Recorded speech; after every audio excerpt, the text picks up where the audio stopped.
All right, so we've gotten some new stunning reporting which shows that ICE has wrongfully detained 2,300 people in the last 6 months alone, just further highlighting the complete and utter ineptitude of not only the Trump administration, but their moronic Gestapo ICE force that they use as their private militia wherever they please. Lawyer Bassel Musherbash pointed out the number online and also wanted to highlight the fact that this 2,300 number is likely much higher because it comes from only people who have gone through court proceedings. So people who haven't gone through the legal process will likely push up that number quite a bit. The tide shift is coming, folks, right? More people are turning against Trump. They are turning against ICE, and it is happening fast. And more stories like this, more coverage on the complete moronic nature and ineptitude of ICE and just how downright evil they are will just cause more and more people to turn away. And that is making a lot of people within the administration very, very upset, including the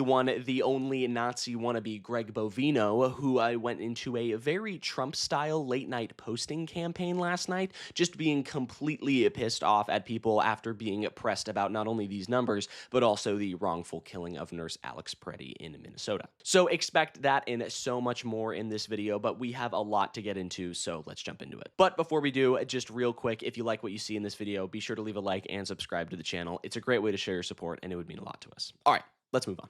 Okay, so this first article here coming from Raw Story says, exposed, probe finds ICE wrongfully detained staggering 2,300 people in just 6 months, what we've just discussed here. And then it goes into some specific cases, highlighting some very obvious ones of wrongdoing by the Trump administration and ICE at large. Most of these cases come from political reporter Kyle Cheney, who has shared some of these, including this one that he says, quote, stands out. And it is about Sonek Manasarian, an Iranian woman of Armenian ethnicity. Okay, so according to an order out of the Central District of California in Manasarian's case, quote, ICE arrested a chronically ill 70-year-old woman who came to this country to avoid religious persecution and applied for asylum, who has lived here peacefully for 26 years and complied with all check-in requirements with other conditions of release, who has no known criminal record and poses no threat to anyone without notice or the process required by their own regulations and without any plan for removing her for this country. Okay, so ICE arrested a chronically ill 70-year-old woman who has never committed a crime, never, been harmful or violent towards anyone. She has complied with all of her check-in times. They arrested her. Right? This woman who fled her country because of religious persecution. These are the people that the administration is trying to convince us are the worst of the worst, right? The criminals, the gang members, the violent murderer, right? Like that is the level of vitriol, of crime that we're supposed to, connect the dots between these people. But this is an elderly, chronically ill woman that now the administration is trying to tell us is actually this violent criminal who needs to be deported. The country is better off with someone like her in it. Okay, so in Cheney's thread, there is another case that he mentions saying, quote, Minnesota courts have been inundated with these cases since the beginning of Operation Metro Surge last month, said the journalist, noting a Friday order in which a judge freed Alberto J., a Mexican man residing in the state, where he and his wife have lived and raised 3 children together over the last 20 years. Okay, so a married man with 3 children who has lived in the United States for 20 years and clearly has no criminal record, because if he did, then he would have been found to be an undocumented migrant. So, again, another person who seems to be better off, making this country better off, who has been contributing to society, who has married someone, found love here, has had 3 children, and yet the administration is trying to deport him, arrest him, violently deport him, take away his rights, and remove him from the country. A man with a family, a man with children who, probably need him to survive, who, he works and lives and loves for. So, yeah, that's great. Again, this is the worst of the worst. And even the article mentions it right here. The Trump administration will repeatedly claim that immigration enforcement operations are targeting the worst of the worst, when more and more it's seeming like they are literally just targeting anyone with melanin in their skin, anyone who potentially just doesn't look like they could be a sheet of paper, right? Like that is exactly what this administration is doing. They're racially profiling people off the street. If you don't speak English, that is now somehow an indicator that you might be an illegal alien, you might be this violent criminal, gang member, thug, murderer, right? that's the level they're going to here. The level of just complete and utter racist, vitriolic language and actions coming out of the administration is just so far beyond. And I mean, we knew this already, but seriously, I mean, these cases and this personalization of it all, really bringing it down to one individual on the individual level really showcases that, yeah, this is how fucked up ICE really is. Here is another one that Cheney mentions, saying, quote, another ruling from Friday, freeing a man detained by ICE in Minnesota who suffered severe head injuries during his arrest and has been hospitalized since. Great. So not only are they arresting people against their will wrongfully, they're also giving them permanent damage. Awesome. Great. Good to hear. Let's continue. The man claims ICE has required him to be shackled in the hospital against the wishes of doctors. Cheney noted another case here, saying another case in Minneapolis, a ruling that just came in tonight. A federal judge is threatening DHS with contempt for transferring a petitioner out of the state despite a court order enjoining the administration from doing so. Okay, so they are basically also not following the law anymore, as they have never been, right? They have been literally given a legal statement saying this person cannot leave the state. They have to stay in the state. And yet DHS is saying, no, we're going to do what we want. We're going to send him out of the state. We don't care what you say. There has to be retribution, right? There has to be a punishment for people who do not follow the law, right? That's what DHS and finding the worst of the worst is all about, right? You break our laws, you get punished for it. Okay, DHS, you're breaking our laws, now you have to get punished for it. We could talk about this for a long, long time. There are so many more cases of Fifth Amendment violations, Fourth Amendment violations, Second Amendment violations, as more people are now carrying around guns to the protests, which they have every single right to do, and Republicans have never had an issue with it until Democrats started doing it, which, of course, they did. It is freedom for me, but not for thee, as so aptly put, because Republicans will always just try to push the narrative that they can do whatever the fuck they want, but as soon as liberals or leftists or Democrats start doing it, then it becomes an issue. And that's exactly what the Black Panther Party did back in the day and still throughout history. Nope.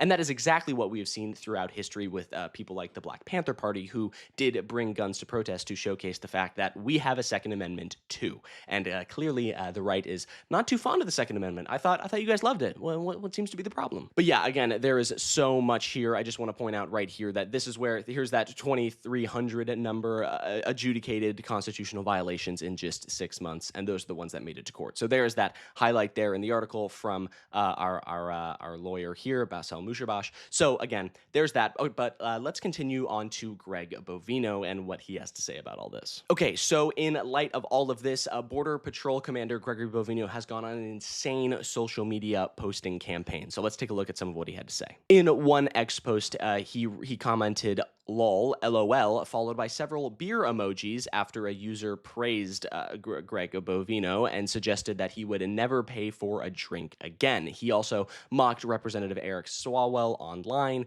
after the Democrat demanded that ICE agents walk off the job in protest of, the insanity that they're doing. Bovino replied and said, "I was thinking the same for you." Okay, dude. You are a psychopath, right? Gregory Bovino is beyond. He is insane, and yet here he is acting like a petulant child online, commenting, "Lol, give me some free beers because I'm so freaking awesome for deporting all of these innocent migrants," right? Like, that is exactly who he is, right? He is just so evil. I mean, really, there's no other word, but he is evil, right? And here he is just mocking the fact that he is actually a terrible force in America, and the country would be much better off without him, and instead of all of these migrants that he is deporting. He also commented "lol" in response to a comment suggesting that one of his critics was simply upset at him because he doesn't have a nice coat. This is most likely in reference to the coat that Gregory Bovino was wearing a few days ago and has continued to wear throughout this operation that makes him look like a, makes him look like a Nazi officer.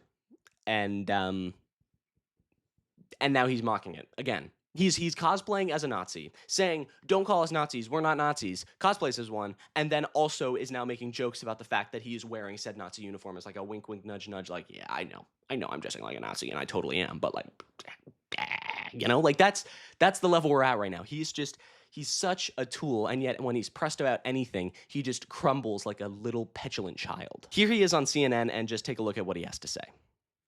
Because what you were saying is that he went there to try to stop this law enforcement operation. All of the video that we have seen shows him documenting it with his cell phone which is a lawful thing to do.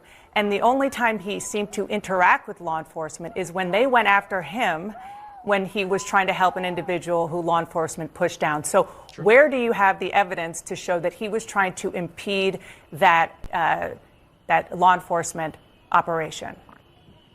Sure, Dan, at first he was there in the scene. He was in the scene actively impeding and assaulting law enforcement to the point. But that's not illegal. He wasn't Dan, impeding it. He was filming it, which is a legal thing to do in the United States of America. Dan, let's pause it right there before the slime ball continues any further, because Dana Bash is 100% correct here, right? He was literally recording not police. Again, actually, important note here. They're not police. They're ICE, right? It's different. They don't have as many protections. They cannot arrest American citizens, except they have been, because they're using gray areas here. They're not police. Just wanted to put that out there. But again, he's filming ICE operations, which he is completely allowed to do, and they killed him over it, right? Like, the administration at this point is literally telling us not to believe their eyes, as AOC so duly notes right here. Take a look. Well, of course, what we're seeing is Secretary Noem and the Trump administration asking the American people to not believe their eyes, to not believe their ears, and to not believe what they are seeing right before them. They are instead asking you to give up your belief in your own senses and instead hand over your belief into anything that they say. I'm not asking the American people to believe me or her, but to believe themselves. Look at it for yourself, and what you will see is an innocent man being executed in the street. AOC is 100% correct here. Right?